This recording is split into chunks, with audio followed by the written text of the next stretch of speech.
యువత భవిష్యత్తుపై ఇంత ద్వేషం ఎందుకు జగన్ రెడ్డి? నీకు ఆ యువత నీకు ఏం అన్యాయం చేసింది? 2019లో నీ చెప్పుడు మాటలు విని, నీ నైవంచక మాటలు విని ఆ యువత మద్దతు ఇవ్వబట్టే నువ్వు అధికారంలోకి వచ్చావు. అధికారంలోకి వచ్చినాక ఆ యువతను ఎలా నిర్వీర్యం చేసావో, నాశనం చేసావో రాష్ట్రం చూస్తానే ఉంది. అధికారం కోల్పోయినాక కూడా ఆ యువతకు అన్యాయం చేస్తున్నావు నువ్వు. విశాఖపట్నంలో భారీ పరిశ్రమలు వస్తూ ఉంటే, ఐటీ కంపెనీలు వస్తూ ఉంటే వాటిని అడ్డుకోవడానికి కోర్టులో పిల్స్ వేయటం, తద్వారా యువతకు ఉద్యోగాలు రాకుండా చేయాలన్న నీ దుర్బుద్ధిని, నీ నీచ సంస్కృతిని ఎప్పటికప్పుడు బయట పెట్టుకుంటానే ఉన్నావు. టీసీఎస్ లాంటి పెద్ద పెద్ద సంస్థలు రాకుండా అడ్డుకునే ప్రయత్నంలో భాగంగా కోర్టులో పిల్స్ వేపిస్తున్నావు.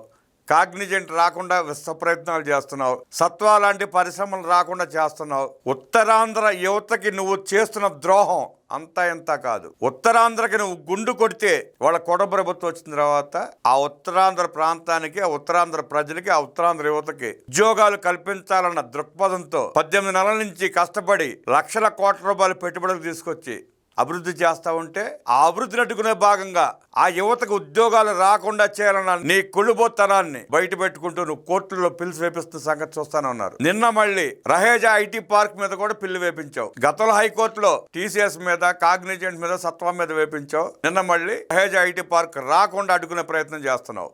అంటే ఈ రాష్ట్రంలో ఉన్న యువత ఉద్యోగాలు చేసుకోవడం నీకు ఇష్టం లేదు. మంచి మంచి ఐటీ కంపెనీలు ఆ యువత ఎక్కడ బాగుపడిపోతుందనే ఉద్దేశంతో నీ కర్కసత్వాన్ని, నీ నియంత్రిత మనసత్వాన్ని బయట పెట్టుకుంటున్నావు. ఆ 4 ప్రాజెక్టులతోనే 1,00,000కు పైగా ఉద్యోగాలు ఆంధ్రప్రదేశ్లో ఉన్న యువతకి 1,00,000కు పైగా ఉద్యోగాలు వచ్చే అవకాశం ఉంది. వాటిని అడ్డుకునే ప్రయత్నం చేస్తున్నావు నువ్వు. రాష్ట్ర అభివృద్ధికి పనికొచ్చే ప్రతి పనికి అడ్డం పడుతున్నాడు. అభివృద్ధి జరగకుండా సాయశక్తుల ఆపే ప్రయత్నం చేస్తున్నాడు. నీ జీవితం ఎట్లా కోర్టులకు అంకితం చేసావు. నువ్వు రోజు వాయిదాలకు వెళ్ళడం మొదలు పెడితే సంవత్సరంలో 364 రోజులు సరిపోని కేసులు నీ మీద ఉన్నాయి. ఘోరాలు నేరాలు చేసావు నువ్వు. నీ అక్రమాలకు తోడు, నువ్వు దోచుకున్న దానికి తోడు, ఆ కేసులకు తోడు మళ్ళీ కొత్తగా అభివృద్ధి జరగకుండా కోర్టులో పిలిచి వేస్తావు. యువతకు ఉద్యోగాలు రాకుండా పిలిచి వేస్తావు. అడ్డుకునే ప్రయత్నం చేస్తున్నావు. నీ దుర్మార్గాలను, నీ అరాచకాలని ఆ యువతే ఎదురు తిరిగి నీ చొక్కా పట్టు నిలబెట్టే రోజు దగ్గరలో ఉన్న జగన్మోహన్ రెడ్డి.